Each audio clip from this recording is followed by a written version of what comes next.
Assalamualaikum warahmatullahi wabarakatuh. Perkenalkan teman-teman, nama saya Muhammad Ali Akbar HR dengan NIM 256151030. Oke, konsep perkenalan kali ini kami tidak terlalu ribet ya. Lebih simpel dan agak sedikit berbeda karena kami membuat sebuah perkenalan satu persatu. Kalau di WhatsApp mungkin foto profil saya kayak CEO muda yang sukses ya. Amin. Tapi aslinya tuh nggak simpel itu teman-teman. Saya tuh sering bergelut dan berkalah debat sama alarm pagi. Gak usah lama-lama perkenalnya lah, capek. Terima kasih teman-teman udah nonton. Assalamualaikum warahmatullahi wabarakatuh. Sudah terbiasa terjadi takut memandang kita lagi saja. Coba kalau hati susah, boleh semua menghilang.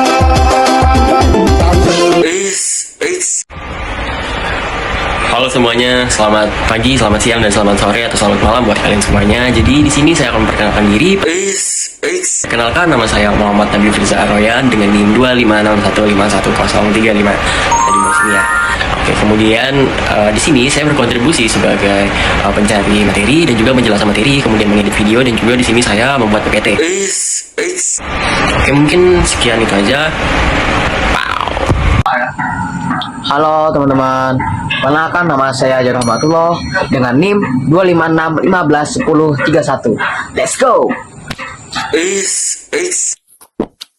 Halo, perkenalkan nama saya Muhammad Raffi Suma dengan nomor NIM 256151040. Di sini di kelompok 1 saya akan menjelaskan bagaimana visualisasi atau implementasi merge sort. Assalamualaikum warahmatullahi wabarakatuh. Perkenalkan, nama saya Muhammad Nabil Firza Aroyan dengan NIM 256151035. Jadi pada malam hari ini saya akan menjelaskan dan memaparkan tentang materi algoritma pengurutan merge sort yang sebelumnya sudah kami sampaikan untuk materi pengurutan algoritma yang kemarin, yaitu shell sort. Di sini saya akan melanjutkan untuk merge sortnya. Di sini kami dari kelompok 1, saya beranggotakan ada M. Ali Akbar dengan kontribusi mencari materi dan menjelaskan kode. Ada M. Raffi Setiakusuma yang berkontribusi untuk membuat implementasi merge sort-nya dan juga penjelasannya. Ada juga saya atau M. Nabil Firza Aroyan dengan kontribusi mencari materi, membuat PPT, mengedit video, dan juga menjelaskan materi. Kemudian ada Aji Rahmatullah yang berkontribusi untuk membuat kode, grafik, mengedit video, dan juga membuat analisis. Oke, kita masuk ke pembahasan konsep dasar. Jadi konsep dasar merge sort sendiri itu awalnya itu diperkenalkan oleh John von Neumann pada tahun 1945 sebagai salah satu algoritma pengurutan paling awal dengan menerapkan prinsip-prinsip utama, ada divide dan ada conquer, bagi dan ada taklukan. Mungkin langkahnya dibagi menjadi 3. Yang pertama ada teknik divide atau pemisahan atau pembagian. Jadi array itu dibagi menjadi 2 bagian lebih kecil secara rekursif, kemudian dibagi lagi hingga tiap bagian itu hanya berisi 1 elemen saja. Kemudian kita masuk kepada conquer atau pengurutan. Jadi tiap bagian yang kecil tadi sudah dianggap sudah terurut. Kemudian ada merge atau penggabungan.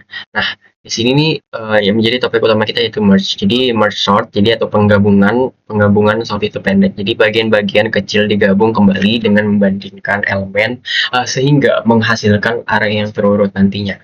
Kemudian kita masuk ke dalam definisi algoritma pengurutan dan juga definisi dari merge sort itu sendiri. Jadi yang pertama, algoritma pengurutan adalah algoritma dari serangkaian instruksi yang mengambil lari ataupun array sebagai input lalu melakukan pemrosesan tertentu terhadap lari tersebut, kemudian mengeluarkan output berupa lari terurut dengan ketentuan tertentu menurut Febrian Arotahia, program studi teknik informatika dari Institut Teknologi Bandung.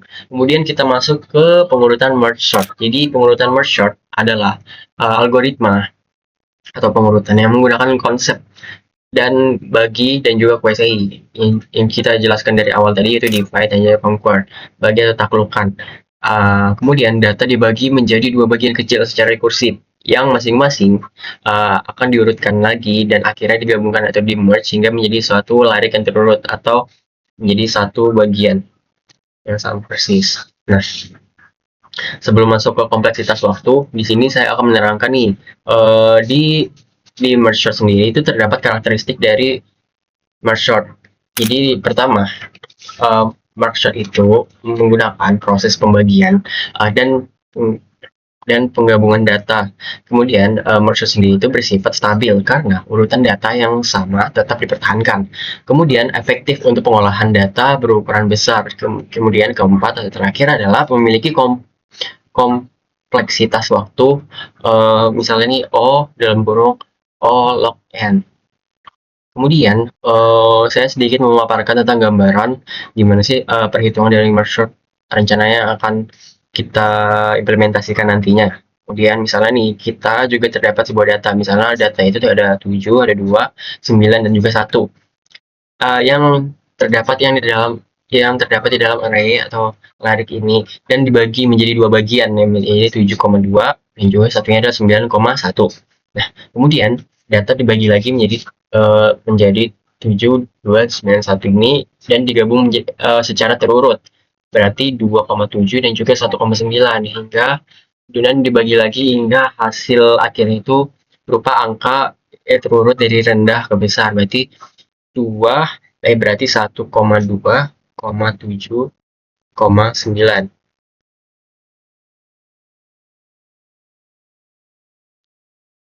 Nah, kemudian kita masuk ke kompleksitas algoritma.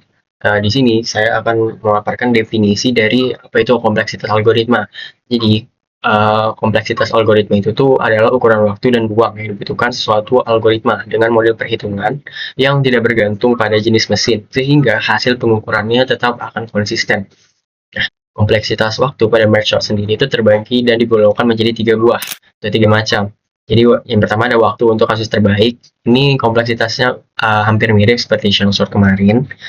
Hanya saja kompleksitas waktu untuk tiap kasusnya itu menggunakan O dalam kurung n log n dalam kurung pada semua kasusnya. Jadi ya tetap ada untuk kompleksitas waktu terbaik, kompleksitas waktu kasus untuk rata-rata, dan kasus untuk terburuk dengan tanda yang berbeda-beda pada tiap kasusnya. Jadi misalnya nih pada yang waktu terbaik, data yang sudah terurut tetap harus membagi dan menggabungkan dengan tanda T min dalam kurung N.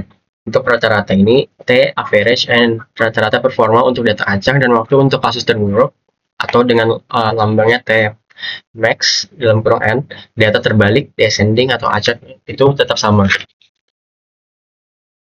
Kemudian kita masuk ke tujuan dari adanya merge sort. Jadi tujuannya adalah mengurangi kompleksitas waktu dibandingkan algoritma sederhana atau insertion sort atau bubble sort. Kemudian yang kedua, menghasilkan pengurutan yang stabil, urutan data sama tetap. Kemudian yang ketiga, mempercepat proses pengurutan data besar dengan divide and conquer atau bagi taklukan seperti yang saya bilang di awal tadi. Yang keempat, mendukung pengurutan pada struktur data linked list tanpa akses acak atau random.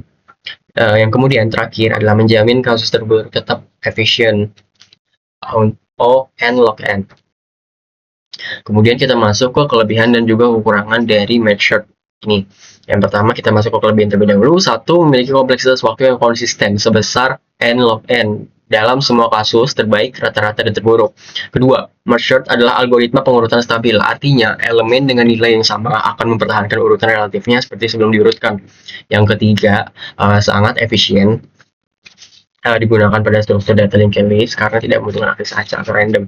Yang keempat, sangat baik untuk external sorting, di mana data terlalu besar untuk dimuat seluruhnya ke dalam RAM. Kemudian kita masuk ke bagian kekurangan. 1. Membutuhkan ruang memori tambahan sebesar ON untuk menampung data dan sementara selama proses penggabungan bukan in place. Yang kedua, tidak optimal untuk data kecil. Nah, sifatnya rekursif, dapat tidak optimal data kecil. 3 itu sifatnya rekursif, dapat menyebabkan overheat pada tumpukan memori stuck jika data sangat dalam. Kemudian terakhir adalah umumnya lebih lambat daripada quicksort dalam praktik untuk data dalam memori in-memory sorting. Nah, kemudian kita masuk ke implementasi merge sort yang akan dijelaskan oleh teman saya, M. Raffi Setyakusuma. Baik, di sini saya akan menjelaskan bagaimana visualisasi atau implementasi merge sort. Langkah pertama yaitu kita bagikan semua angkanya menjadi angka individu atau data individu.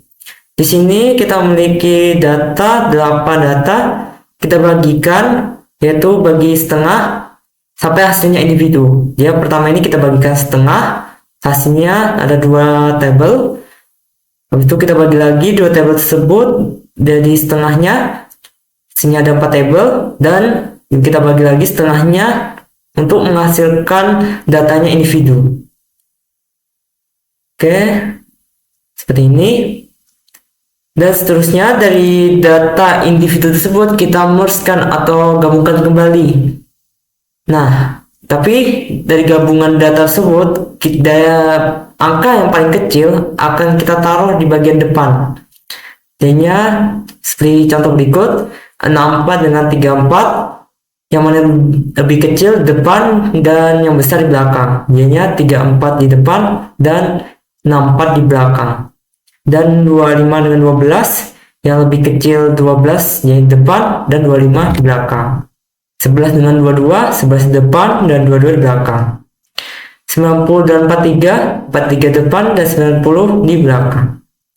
Dan dari 2 tabel ini kita gabungkan lagi jadi satu, yaitu kita bandingkan angka di depannya yang mana yang lebih kecil, yang mana yang lebih besar. Kita bandingkan 34 dengan 12, yang mana yang lebih kecil, yang mana yang lebih besar, yaitu 12. Jadi 12 kita taruh.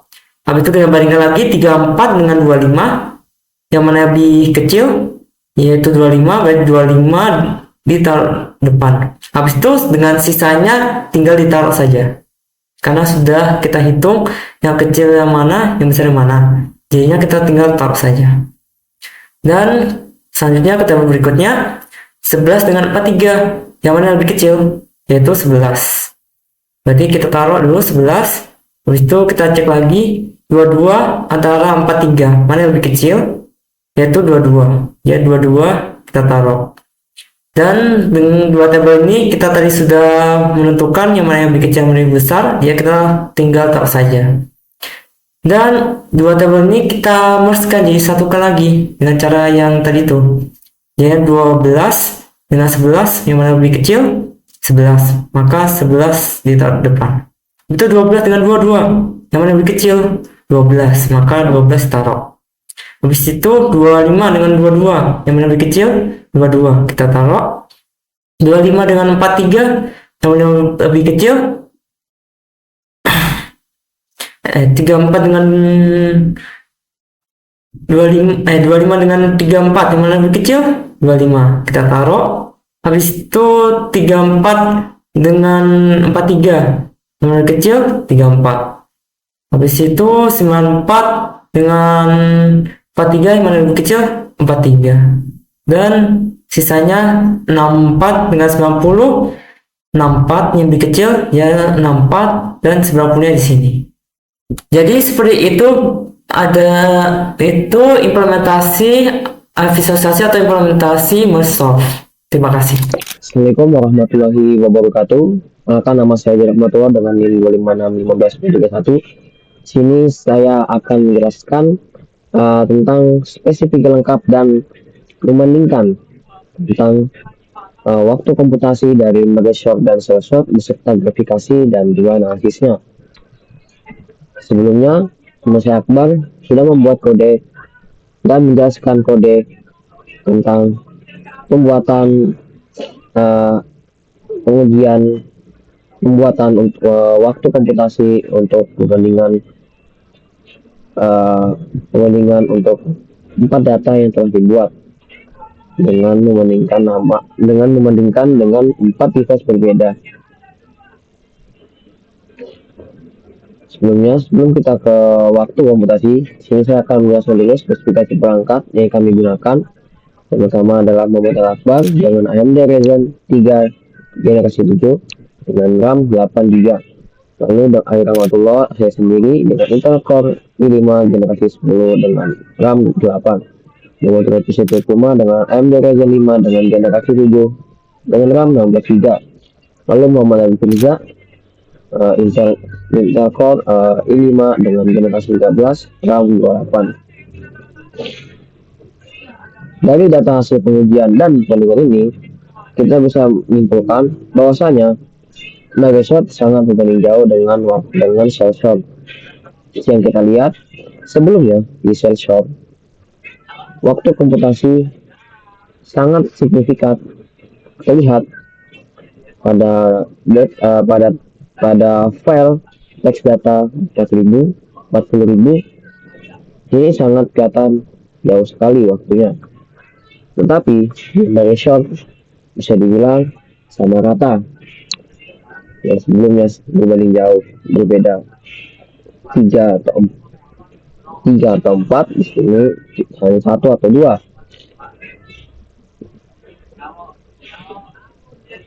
Satu kita ke grafik mega short. Seperti kita lihat di sebelumnya pada mega short, kita bisa tahu nih kalau punya Muhammad Ali Akbar, Edi Rahmat, dan Muhammad Rafi di sini kata-katanya sama,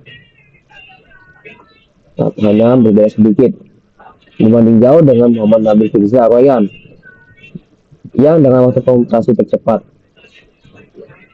karena Muhammad Nabil Firza memiliki spesifikasi laptop yang sangat baik, bukan cuma baik sih, tetapi dia lebih maju, maksudnya lebih luas karena memiliki RAM yang 28. Jadi kita kelihatan nih gimana sih perbandingan dari spesifik yang digunakan, dan Abil ini sangat kelihatan berbandingan jauh dari ketiga pengguna.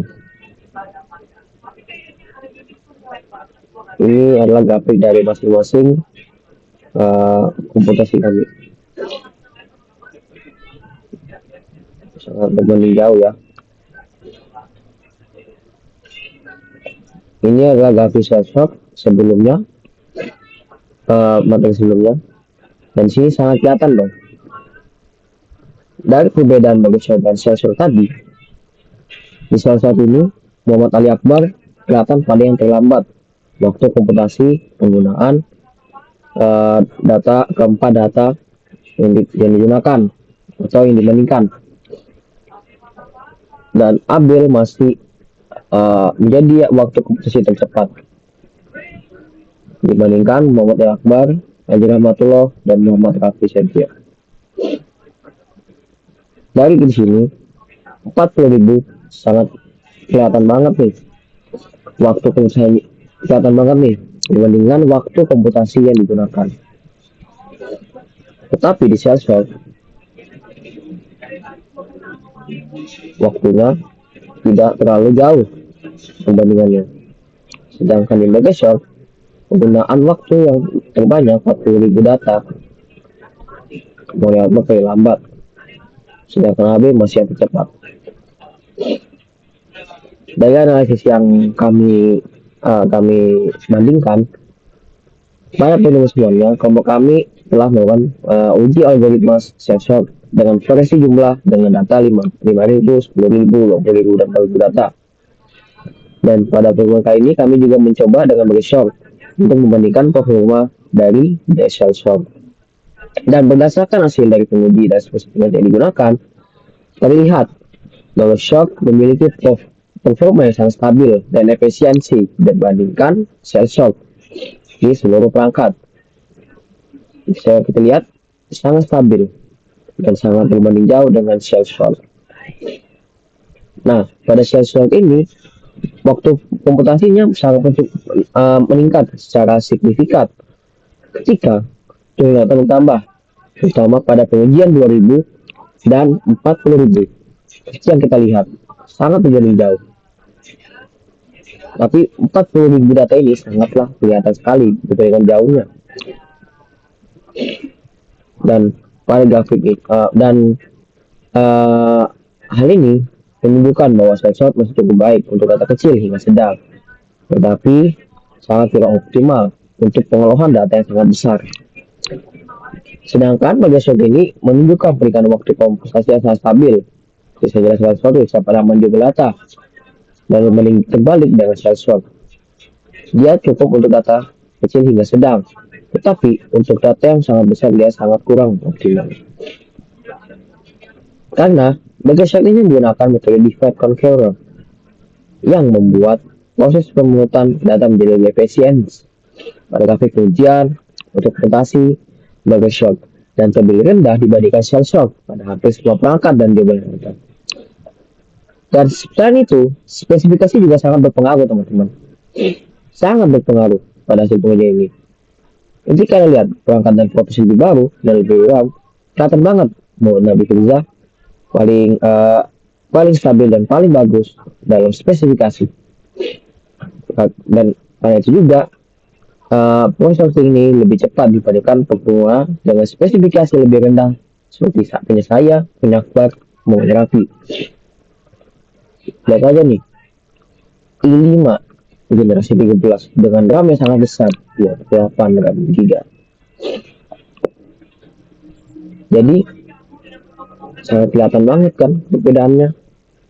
Namun, meskipun perangkat yang dibedakan berbeda-beda, Megashark ini tetap menunjukkan performa yang lebih baik dan stabil dibandingkan dengan Shell Shock. Berdasarkan keseluruhan analisis kami ini, kami bisa dapat simpulkan bahwa Megashark lebih cocok untuk digunakan pengolahan dalam data jumlah skala besar karena memiliki waktu yang lebih cepat dan stabil. Sedangkan Shell Shock lebih cocok digunakan pada data kecil hingga sedang dengan implementasi yang lebih sederhana. Kita lihat lagi sebelumnya.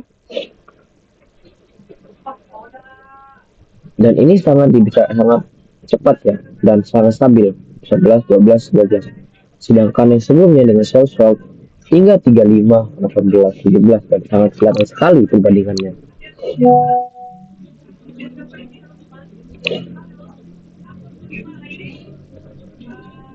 Jadi kesimpulan yang kami dapat adalah berdasarkan hasil pengujian yang kami simpulkan bahwa Megashark memiliki performa yang lebih baik dibandingkan Shell Shock terutama pada jumlah yang sangat besar.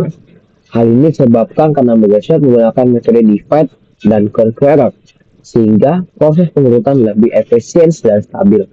Sedangkan Shell Shock lebih memiliki performa yang cukup baik. Namun komputasinya perlu meningkat lebih besar ketika jumlah dan bertambahnya data. Oleh karena itu, Megashark lebih cocok digunakan untuk pengolahan data dalam jumlah kecil maupun besar tetapi kurang optimal. Lalu saran kami berdasarkan hasil pengujian dan analisis yang telah dilakukan, algoritma Megashark dapat terus dikembang dengan menggunakan jumlah data yang lebih besar agar hasil pembandingan performa menjadi lebih akurat dan detail. Yang itu, pengujian juga dapat dilakukan dengan membandingkan Megashark terhadap algoritma pengukuran lainnya seperti Quickshark, Hipshark, atau Insertion Shock sehingga diperoleh pemahaman yang lebih luas mengenai efisiensi masing-masing algoritma. Oke, sekian dari saya. Terima kasih. Wassalamualaikum warahmatullahi wabarakatuh. Bertemu lagi dengan saya teman-teman. Assalamualaikum warahmatullahi wabarakatuh. Dengan saya Muhammad Ali Akbar. Saya akan menjelaskan kembali kode-kode yang kami pakai untuk mersearch sebagaimana yang telah dijelaskan oleh teman-teman saya sebelumnya. Oke, tanpa berlama-lama lagi, mari kita lanjut ke video teman-teman. Bro.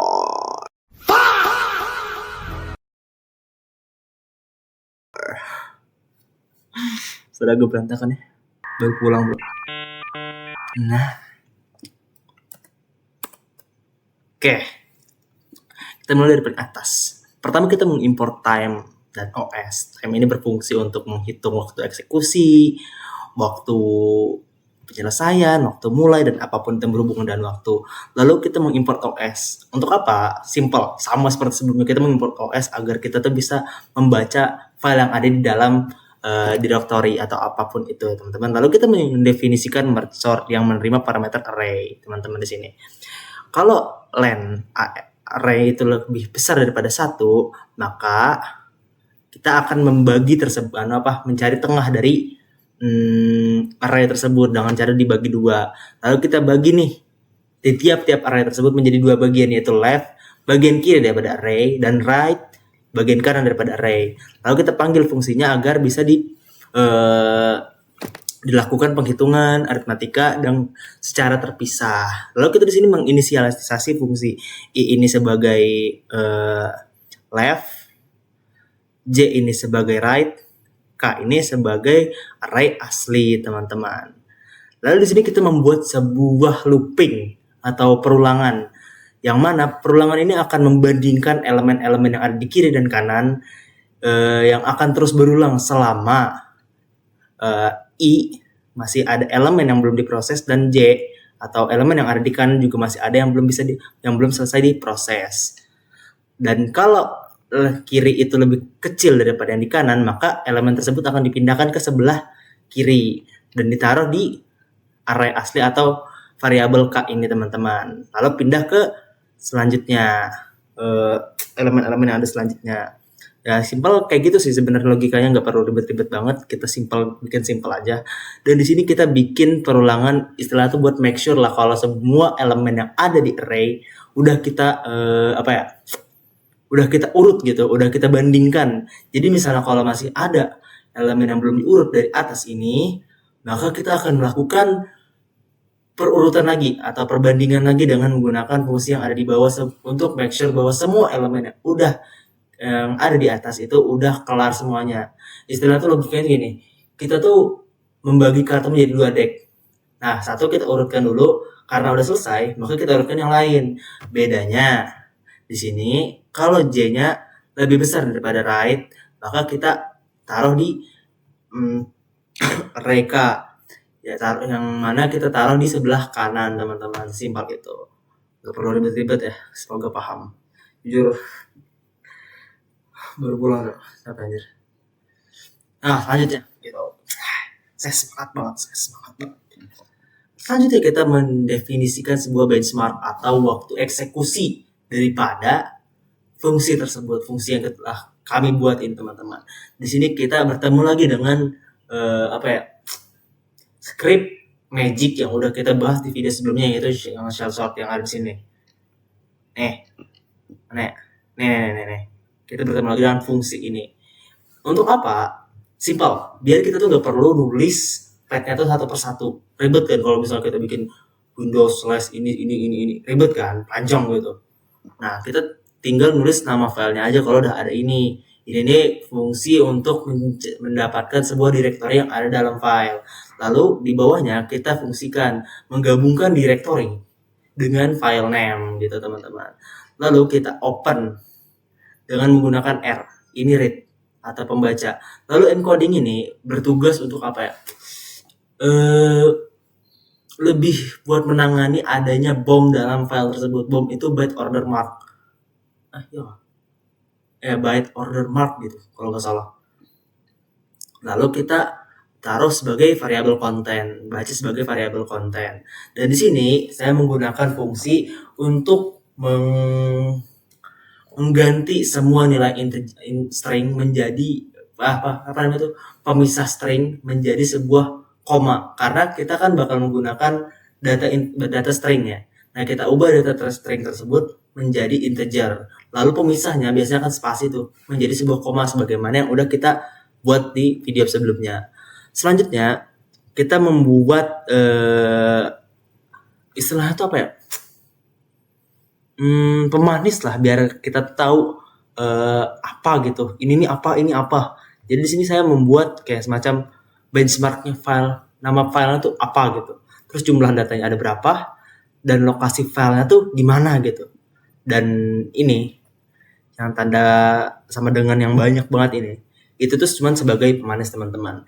Lalu kita mengcopy data tersebut, ya data yang akan kita